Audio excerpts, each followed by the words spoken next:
ہمارے نبی صلی اللہ علیہ وسلم نے بزدلی سے پناہ مانگی اور سستی سے پناہ مانگی ہے. اللہم انی اعوذ بک من الکسل، اے اللہ میں تیری پناہ مانگتا ہوں سستی سے. سست آدمی ہر جگہ ناکام ہے اور چست آدمی ہر جگہ کام. ہر ایک کو اچھا لگتا ہے چست آدمی، ایکٹیو آدمی، وہ خوش مزاج بھی ہوتا ہے. تو ایکٹیو رہا کرو. اور ایکٹیو بننے کے نسخے کیا ہیں وہ میں اکثر بتاتا رہتا ہوں، میرا موضوع بالکل ہٹ جائے گا. ایکٹیو بننے کا سب سے بڑا نسخہ ہے کہ صبح جلدی اٹھ کے جاگنگ کرو. یہ پوستیوں کی طرح 11-12 بجے تک مت. صبح اٹھو، آج کل تو سردیاں، فجر سے پہلے جاگنگ کر لو. بھاگو، نہیں آتا تو میرے پاس آؤ، میں بھگاؤں گا آپ کو. ایک دفعہ میں نے ایسے ہی کیا، 3 دن کی ورکشاپ کروائی، اس کا نام رکھا ڈیجیٹل خانقاہ. میں نے کہا ہماری خانقاہ ہے، ویسے تو خانقاہ میں اللہ اللہ بھی ہوتا ہے، یہاں اللہ اللہ بھی ہوگا، تہجد بھی ہوگی، لیکن تمہارے باپ کو بھی بھاگنا پڑے گا، کیونکہ یہ سست آدمی شریعت میں نہیں ہے. تہجد پڑھ رہے ہو، دعا مانگ رہے ہو، وہ صحیح، لیکن اگر آپ سست ہو تو یہ دیندار آدمی اسلام کو بدنام کرے گا. سمجھ رہے ہیں؟ نہیں آ رہی بات سمجھ میں؟ جب لوگ دیکھیں گے نمازی بھی ہے، تہجد گزار بھی ہے، لیکن سست ہے، تو اس سے بدنام نمازی ہوں گے کہ نہیں ہوں گے؟ لوگ کہیں گے یار یہ دنیا دار اتنے ایکٹیو ہوتے ہیں اور یہ نمازی کیسے ہوتے ہیں؟ تو میں نے 3 دن کا ایک ورکشاپ کروائی، اس میں لوگوں سے فیس لی، اس لیے کہ ان کے مصارف ہم اپنی جیب سے تھوڑی کھلائیں گے آپ کو، اتنے بھی ہم نیک نہیں ہیں کہ تمہارے فائدے کے لیے اپنی جیب سے میں کھلاؤں. میرے کیا لگتے ہو بھائی آپ؟ اور جس چیز پہ انسان کا اپنا پیسہ خرچ نہ ہو اس کی دل میں قدر بھی نہیں آتی. فری کا لنگر ہوتا تو پورا کراچی آ جاتا. ہم نے کہا فری کا لنگر نہیں ہے، کنٹری کلب وہ ہم بک کرائیں گے، 3 ٹائم کا کھانا وہ بھی آپ کے خرچے پہ ہوگا، کنٹری کلب کے کمروں کا کرایہ بھی آپ کے خرچے پہ ہوگا. سمجھ رہے ہو؟ تو آپ جب اپنے خرچے پہ انسان آتا ہے تو فائدہ ہوتا ہے. تو ان کو ہم نے 4 بجے بھگایا، تو ایسے ایسے کیس سامنے آئے نا، میں حیران ہو گیا. پہلے تو میں نے خود تھوڑی سی ٹریننگ کر لی، کیونکہ مجھے بھی بہت دن ہو گئے تھے بھاگے ہوئے. میں نے کہا ایسا نہ ہو میں ہی نہ بھاگ سکوں. تو میں نے پہلے پارک میں، شیخ پہلے خود تو سیدھا ہو جائے نا کیونکہ مجھے بہت دن ہو گئے تھے بھاگے ہوئے. تو میں نے پہلے دیکھا میرا اسٹیمنا برقرار بھی ہے یا نہیں ہے. تو میں نے اس سے 1 دن پہلے پارک میں دوڑا، تو اللہ کا شکر ہے سیٹ تھا. میں نے کہا اپنی سیٹنگ صحیح ہے.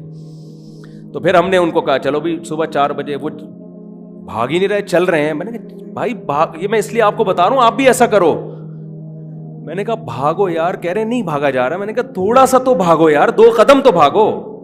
2 قدم بھاگو گے، پھر کل 3 ہو جائے گا، پرسوں 4 ہو جائے گا، اور آہستہ آہستہ انسان میں اسٹیمنا بنتا ہے نا. میں نے ہمارے کلاس میں ایک بہت باریک سا لڑکا تھا، بہت ہی دبلا، کہنا دبلے پن کی توہین ہے، باریک تھا وہ. تو میں نے اسے کہا جم جاؤ، کھاؤ پیو، آپ پہ ماس چڑھ جائے گا نا، تھوڑا جان پکڑو گے. وہ کہہ رہا ہے مجھ سے تو جم میں ویٹ ہی نہیں اٹھتا. میں نے کہا 1 کلو کا ویٹ اٹھا لو. کہہ رہے نہیں وہ بھی نہیں اٹھتا. یہ میں آپ کو واقعہ برائے واقعہ نہیں ہے، یہ سمجھانے کے لیے کہ کچھ تو کر بھائی، جتنا تیرے اندر استطاعت ہے کچھ تو کر، کچھ تو ہل. آج تھوڑا سا ہلے گا، کل تھوڑا اسٹیمنا. یہ جو جم میں اتنے بڑے بڑے ویٹ اٹھا رہے ہیں، کوئی پیدائشی تھوڑی اٹھا کے پیدا ہوئے تھے یہ کہ جب دنیا میں آئے تو اتنا بڑا ویٹ اٹھا کے اماں نے کہا یہ تو بڑا ماشاءاللہ بلڈر ہے. آہستہ آہستہ ہوا نا. تو جب وہ طالب علم کی سمجھ میں ہی نہیں آ رہا، میں نے کہا ایک تنکا لو، اس کے دونوں طرف قمیض کا بٹن لگاؤ، یہاں سے شروع کرو. تنکا لو جھاڑو کا، قمیض کے دونوں طرف کیا لگاؤ؟ بٹن. اس سے ویٹ اٹھانا شروع کرو. کہہ رہے یہ کیا بات ہے؟ میں نے کہا یہ اٹھا سکتے ہو نا؟ کہہ رہے ہاں. میں نے کہا یہ اٹھاؤ. میں نے کہا پھر اس کے بعد شیروانی کے بٹن پہ آ جانا، جو بڑا والا ہوتا ہے. پھر اس کے بعد 98 پہ آ جانا پھر 5 روپے کے سکے پہ آ جانا، پھر سکے بڑھانا شروع کرنا.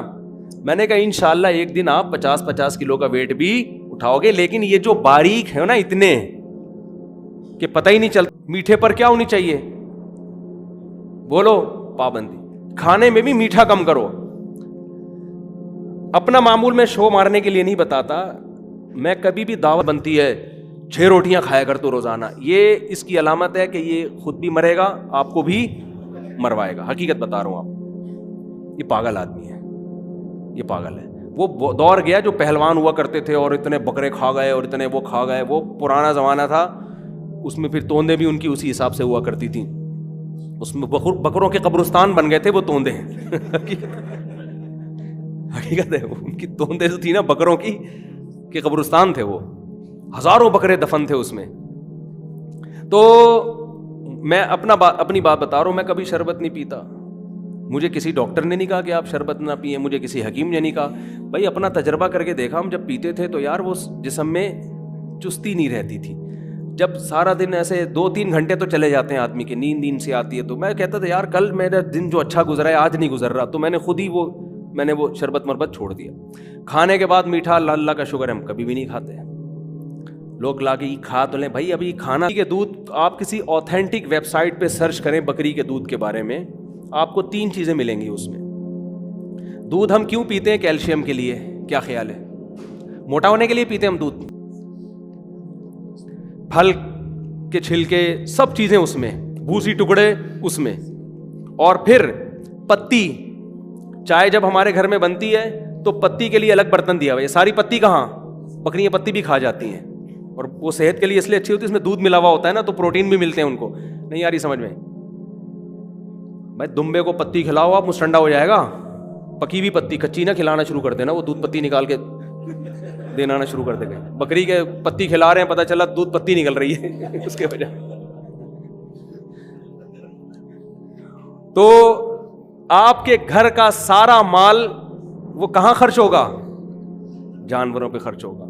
تو میں آپ کو ترغیب دے رہا ہوں, ایک دفعہ ہمت کریں, اس میں بڑا مزہ ہے, سمجھتے ہو, اور اس میں برکت بہت ہے, بہت فائدے ہیں اس کے. لیکن شوق کرو گے تو ہوگا نا. تو پب جی سے بھی جان چھوٹ جائے گی آپ کی. ان شوق کا فائدہ یہ ہوتا ہے کہ نیگیٹو ایکٹیویٹیز سے آپ کی جان چھوٹتی ہے, غلط کاموں سے آپ کی جان چھوٹتی ہے. تو بہت فائدے ہیں اس کے, یہ کر لیا کرو اپنے خرچے پہ. تو یہ بھی چیز سستی دور کرنے کے لیے بہت اچھی ہے. ایسی غذائیں کھایا کرو نا جس سے سستی نہ ہو. تو دودھ یہ پیا کرو آپ. دیکھو, اور جو بچے بکری کا دودھ پیتے ہیں ذہین ہوتے ہیں زیادہ, جو بھینس کا دودھ پیتے ہیں بھینس جیسے ہی بن جاتے ہیں. بھینس جیسا خود ہے بکری, دیکھو کیسے ہلتی جلتی ہے نا, تو ایسے ہی اس کا دودھ اور گوشت بھی ایسے ہی. بال بہت زیادہ ہو گیا. اللہ تعالیٰ سمجھنے والے کی توفیق عطا فرمائے.